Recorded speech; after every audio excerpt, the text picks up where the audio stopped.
In this video, we're going to be talking about shoulder unleveling. Shoulder unleveling is when you have one shoulder higher than the other one. So let's say something like that or something like that, okay?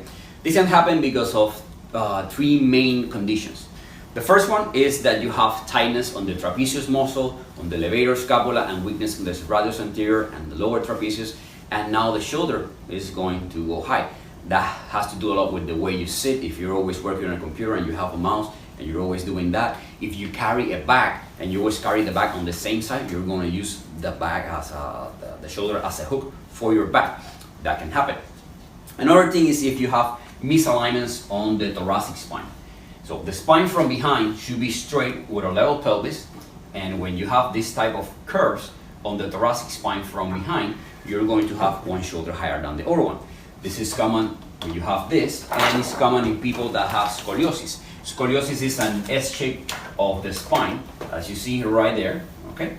And that can lead to one shoulder being higher than the other one.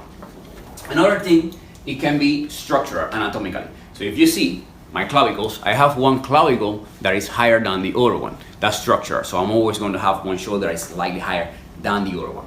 I'm going to teach you some exercises to improve this condition. If you have misalignments on the thoracic spine, that is causing a shoulder that is higher than the other one, and if it's coming from the muscles on the shoulder that are too tight and some muscles are too weak. So when you have one shoulder higher than the other one, the trapezius muscle can be tight in the high shoulder, the levator scapula can be tight on that shoulder. So how you stretch that? Well, you're going to hold a chair, nose pointing forward, bring your head to the side, stabilizing the shoulder so the shoulder doesn't come up with you. Hold the chair, hold that 15 to 20 seconds, repeat 3 times in each side, but do more repetitions on the side that you see that is higher. Now, the next thing we're going to stretch is the levator scapula. The muscle tells it on the name, it elevates the scapula. So hold the chair again, nose pointing forward, bring the head to the side, rotate the head and look down, and then you have the levator scapula stretched right there. Hold that 15 to 20 seconds, repeat 3 times. Now remember, from behind, the spine should be straight with a level pelvis. If you have one shoulder higher from the other one, and that is because you have a thoracic spine curve, the spine is bending to the side. You can use a foam roll with a towel, and you're going to put, let's say that this is the curve right here. You're going to lay down on the foam roll with a towel, and you're going to relax like that. And you're going to hold that for at least 20 seconds, take a break, and repeat 3 times.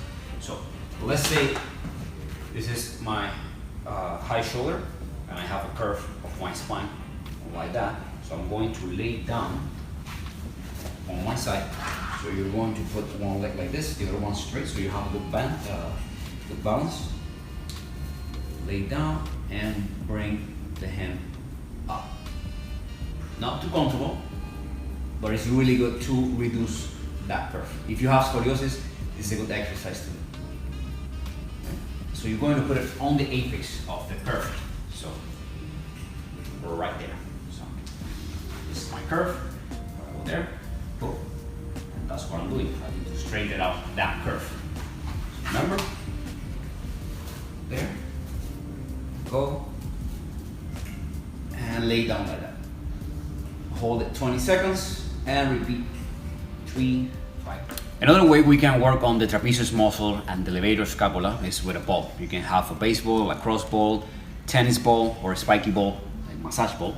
Put it against the wall, and you're going to look for the tender spots or the tension spots on the trapezius and on the levator scapula. So you're going to go against the wall, and when you find a spot, you're going to put some pressure, hold for 10 seconds, and relax. Then hold again, move the ball a little bit. Whenever you're feeling that tension, press and relax, and press again. Then you're going to look for spots around the trapezius, the levator scapula, and go around the rhomboids as well, and around the scapula itself. So that's how you can reduce the tension with a ball. Now the curves of the spine are 3-dimensional, it's just 2 planes. So usually when you have one shoulder higher than the other one, there's going to be some rotation as well on the thoracic spine. Now, this exercise, we're going to grab a dumbbell on the low shoulder. Let's say this is my low shoulder, this is my high shoulder. I'm going to get the dumbbell and I'm going to put it 90 degrees here, 90 degrees here, and I'm going to grab a band on the opposite side. What I'm going to do, I'm going to bend to lift that shoulder, that low shoulder, and then my high shoulder, I'm going to rotate. And I'm going to go back and starting position. So laterally flex your thoracic spine and then rotate. Try to have the rotation for your thoracic spine and the bending from the thoracic spine. Something like that. So you're going to do 10 repetitions, and this one you're going to do only on that side. Remember, this is my low shoulder and this is my high shoulder. So right here, bend and rotate. This you want to go light, you don't want to have a heavy weight and a band that you can actually do the movement to rotate. Now for this exercise, we're going to work on the lats and the lower trapezius. You're going to put a band high and you're going to sit on the floor and you're going to bring that band to your chest. So these are lat pull downs. You can go like this or like that. I usually like to alternate between this and that. The goal is to bring your shoulder blades down, okay? Pull with your lats and your lower trapezius.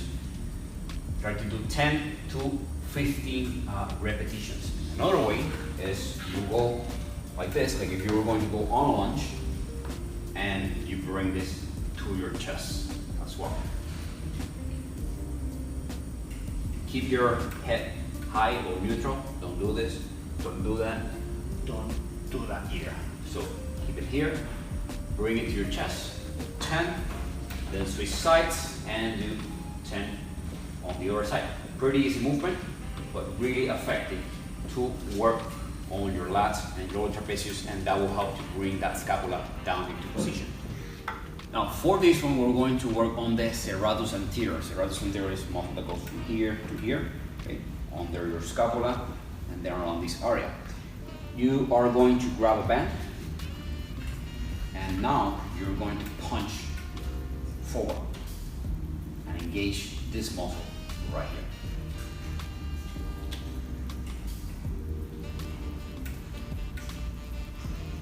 10 or 15 repetitions, and then switch sides. Very simple to do. Another variation of that is push-ups. Okay? You can do wall push-ups. And you want to protract the scapula. So you want to bring the scapula forward like that. And that's how you get a really good work on the serratus anterior muscle.